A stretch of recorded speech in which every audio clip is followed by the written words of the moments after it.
Gemini, sa mga nagbabagong buhay na Gemini o nagre-restart sa buhay, ito ang inyong message today, February 11, 2025. At para to sa inyo, sa mga nagbabagong buhay o something na nakaalis na sa past nilang relasyon, yun ang ibig ko sabihin. Okay, unahin natin ang inyong healing energy message, Gemini.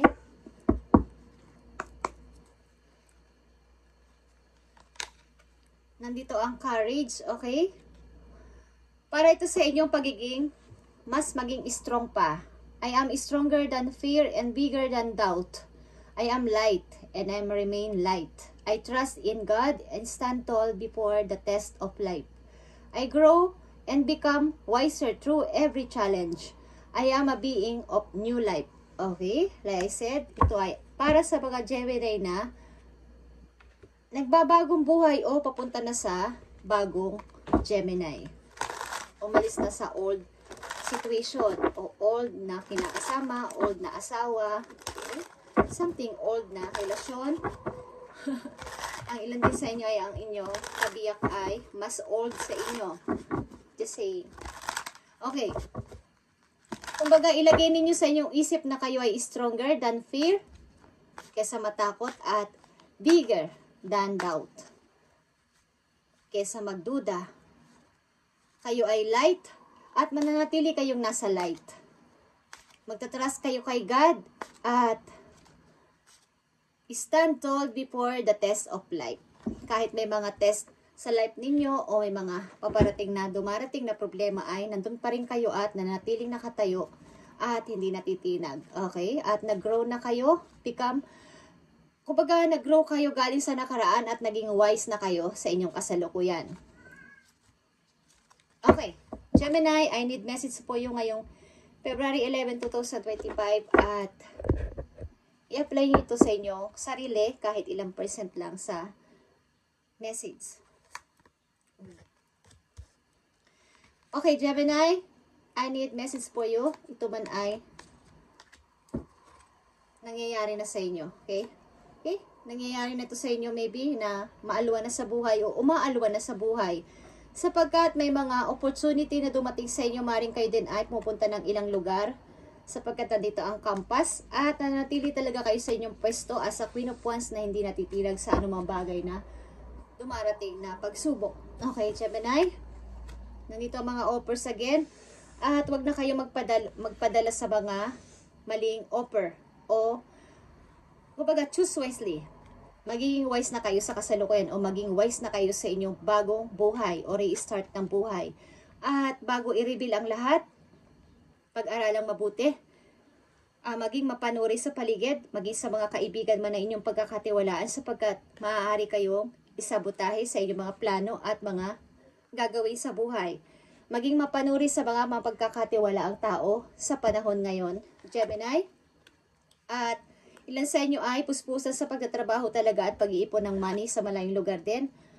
At baby, nakikita ng isang person ang inyong pagsisikap. At natatakot siya sa inyong magparamdam. Okay? Taong nakaraan sa buhay nyo to. Titingnan din ng tao na to na kayo ay kung may ibang person na nagugustuhan. Naaalala ng tao na to ang inyong dating samahan at pinagsamahan. Bakit hindi siya makalapit sa inyo? Ilan din dito ay ini-stalk kayo ng tao na to. Tatanong-tanong about sa inyo kasalukuyang status. Okay? Bakit ito ay nasa malayo lang at hindi kayo kayang lapitan na sapagkat ito ay mayroon ding pride at natatakot din sa inyo. Okay, Gemini. Message for you na dapat ninyong malaman ngayong February 11, 2025 at ito ay para sa inyo, sa inyong bagong buhay o bagong Gemini na. Okay. Dumadating pa rin sa time ang inyong pagiging malungkot at nagtatanong, ba't kontento na kayo sa inyong sarili sa ngayon? Kontento na kayo sa inyong nararanasan at natatamasa sa ngayon. At ang ilan din sa inyo ay ingatan ang pagsali sa mga online na pag-invest ng money. Okay, maging mapanuri, like I said. Gemini, andito ang the Fool, okay? Like I said, kayo ay talagang mag-i-start na ng bago o nag-i-start na ng bago sa inyong buhay. Bagamat natatakot pa nung una o paurong sulong pa nung una, but ngayon ay okay na kayo. At maaaring kasama ang isang person, bagong person na nagpapatibok o may magpapatibok ng puso nyo. Pareho kayo ng gusto sa buhay at pareho kayo ng mga hilig sa buhay o habit. Okay, iwasan nyo rin kung hindi nyo pa nagagawa ito, iwasan nyo rin ang mangutang o manghiram o maggastos sa o gumamit ng mga credit card na kayo ay doon na kakaroon ng maraming utang. Okay? Okay na naman gumamit nun guys kung lilimitahan nyo ang paggastos sa inyong credit card. At iwasan nyo to, okay? Kung ito'y nangyayari na sa inyo, pilitin nyo kayo ay makalabas dito at makabayad na. Gemini? But ang ilan sa inyo ay may mga hawak na credit card o mga cards sa inyong wallet. At iwasan niyo ang paggastos na mas higit sa inyong sahod. Okay? Sapagkat nakikita ko ang Gemini dito ay sobra magtrabaho. Nag-o-overtime pa ang ilan sa inyo at tinadala pa sa bahay ang inyong work. Okay? Tingnan natin ang mga message pa po yo sa bagong Gemini na nandito sa reading o nagbabagong buhay na mga Gemini is maging wise na kayo sa inyong mga pagpili sa kasalukuyan. Message po yo Gemini para magkaroon ka ng idea. Para sa mga Gemini, kayo ay isang butihing ina at overprotective. Kahit kung nasa man kayo ngayong lupalop ng mundo at malayo kayo sa inyong mga anak, behind the scene, kayo ay isinisingit nyo ang mga oras na kayo ay tatawag para kumustahin ang mga ito at panay ang alala nyo sa kanila, kumustahan si ganyan o ano na nangyayari sa kanya. Palagi kayo nag-aalala. Marami kayong gustong gawin na taas pa ng inyong kita. Okay.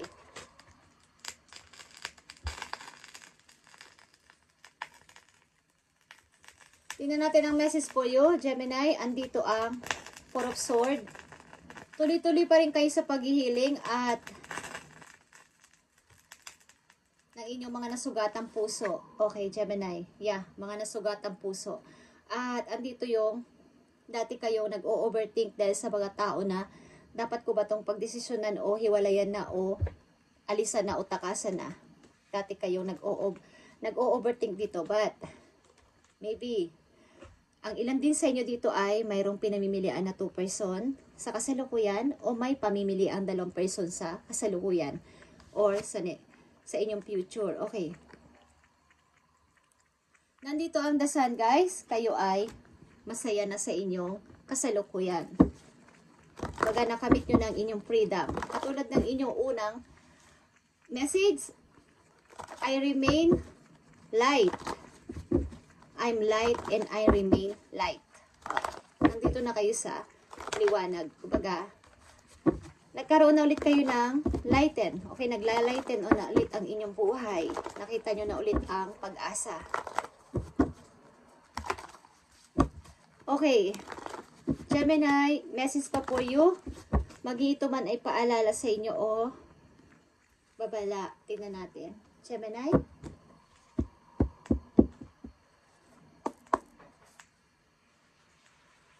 Message for Gemini na dapat nilang malaman today, February 11, 2025. Okay. Tuloy-tuloy na kayo sa pag-moving on. Pag-alis sa dating dark ng inyong buhay at maaaring nag-umpisa yan ng springtime o mag-uumpisa ngayong springtime ang inyong tuluyang paglabas dyan at pagkakaroon ng freedom sa money. Okay, Gemini, pagpatuloy niyan kung kayo ay nag-i-start ng mag-moving o mag-move on sa isang bagay na tapos na. Magkaroon kayo ng courage o lakas ng loob o tapang dito. Okay, nakikita nyo ang mga good news na paparating sa inyong buhay at makinig sa inyong sarili bago ang ibang compare sa ibang tao. Pakinggan at humingi ng knowledge kay God kung anong inyong desisyon o pagdidesisyonan, huwag sa ibang tao. At katulad na sabi ko, love begins is here. May mag-uumpisa ng bagong pag-ibig dito at Nakatakdang mangyari yan sa inyo. Hindi nyo yan mapipigilan. Gemini. Bagong pag-ibig is nagbabadya dito. Maring ito ay water sign or fire sign. Aries or Scorpio, Pisces, Cancer is may susulpot sa inyong buhay. Okay. May nagpaparamdam. At may gusto rin magbalik sa inyong buhay dito. Ewan ko lang kung gusto ninyo sundin pa ang inyong puso or total naman na kapag move on na kayo at nagtuloy-tuloy na is huwag nyo nang ibalik yon. Kung nasaktan kayo ng sobra ng tao na yon is huwag nyo na ulit siyang painterin sa inyong buhay. Kailangan nyo na ng new life. Gemini, new life, new beginning. Okay? Gemini, isang message o advice para sa inyo ngayong February 11, 2025 at nakatakda nyo itong makita o marinig. Okay.